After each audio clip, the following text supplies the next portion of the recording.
حضرت عمر رضی اللہ تعالی عنہ تشریف فرما تھے اپنے دربار میں، تو ایک صاحب آئے اور کہا یا عمر لا تنسا موتک، عمر اپنی موت کو نہیں بھولنا۔ یار بھرے دربار میں کسی کو یہ بات کہی جائے تو اس کا رد عمل کیا ہوگا، لیکن حضرت عمر رضی اللہ تعالیٰ عنہ یوں کانپنے لگے جس طرح بید کی شاخ کانپتی۔ اس کو قریب کیا، محبت کی، کہا اگر تو روز آ جایا کرے اور یہ جملہ مجھے کہا کرے تو تیری مہربانی ہوگی، مہینے کے بعد مشاہرہ بھی دیا کروں گا۔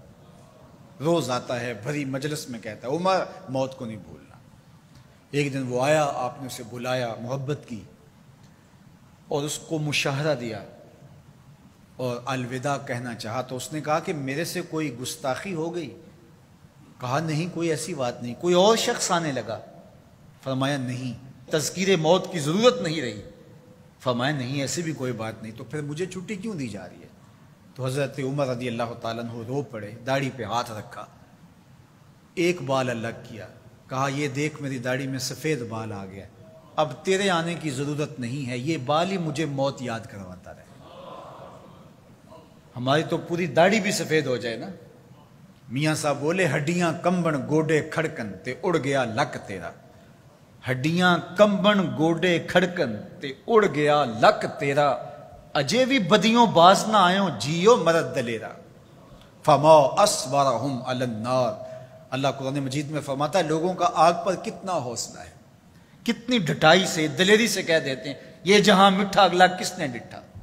جب ہم کسی کے جنازے کو کندھا دیتے تو ہم سمجھتے ہیں اسی کے جنازے کو کندھا دیا، یہ نہیں سوچتے کہ یہ وقت ہمارے اوپر بھی آنے والا ہے۔ خیر کن فلاں و غنیمت شمار عمر، زاں کے بیشتر بانگ برآیت کے فلاں نماد۔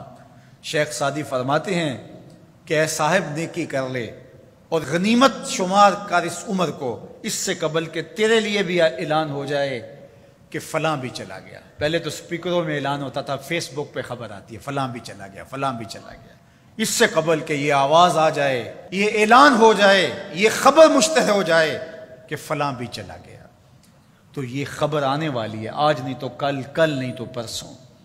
تو کہا کثرت کے ساتھ موت کو یاد کرو، اس سے تمہارے دلوں کا زنگ اترے گا، تم اپنی آخرت کی طرف متوجہ ہو گئے۔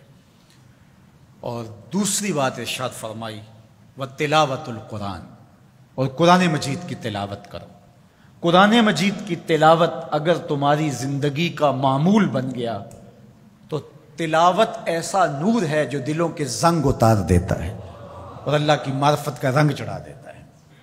اس لیے دو چیزیں دلوں کے زنگ اتارتی ہیں، ایک کثرت کے ساتھ موت کو یاد، اس کے لیے کوئی نصاب نہیں پڑھنا پڑتا، کسی کے پاس جا کے بیٹھنا نہیں پڑتا، یہ خاموش مبلغ ہے، اس مبلغ کو سننے کے لیے سفر کر کے نہیں جانا پڑتا، اس کو کسی ٹیپ ریکارڈر کے اندر محفوظ کر کے کان کے ساتھ نہیں لگانا پڑتا، کوئی بٹن آن نہیں کرنا پڑتا، اب لائٹ ہے اب سن سکوں گا، اب لائٹ چلی گئی اب نہیں سن سکوں گا، اس کے لیے کوئی وقت متعین اور مقرر نہیں ہے۔ یہ ایسا مبلغ ہے، یہ خاموش واعظ ہے، جب چاہو اس کو سن سکتے ہو۔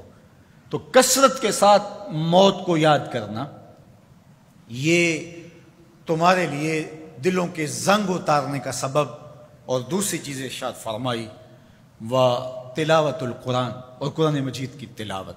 جب قرآن مجید کی تلاوت معمول زندگی بن جاتی ہے تو دلوں کے زنگ قرآن مجید اتارتا ہے۔ اس سے بہتر دلوں کو پاک کرنے والی اور چیز ہو کیا سکتی ہے؟ اللہ کا کلام ہمارے پاس موجود ہے۔ اس وقت کسی امت کے پاس، کسی قوم کے پاس منزل من اللہ کتاب اصلی صورت کے اندر موجود نہیں ہے۔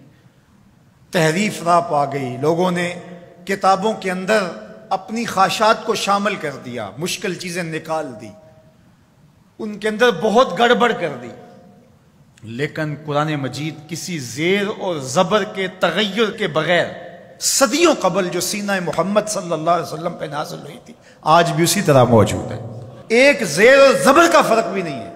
یہ ایک یقین ہمارے ساتھ جڑا ہوا ہوتا ہے کہ یہ ہمارے رب کا کلام ہے، یہ ہمارے محبوب کریم کے سینہ انور پہ اترا تھا، یہ اس کتاب کا اعزاز ہے۔ تو کہا کہ اس کتاب کی کثرت کے ساتھ تلاوت کرو، تمہارے دلوں کا زنگ اتر جائے گا اور اللہ تعالیٰ جل شانہ کی معرفت کا رنگ تمہیں نصیب ہوگا۔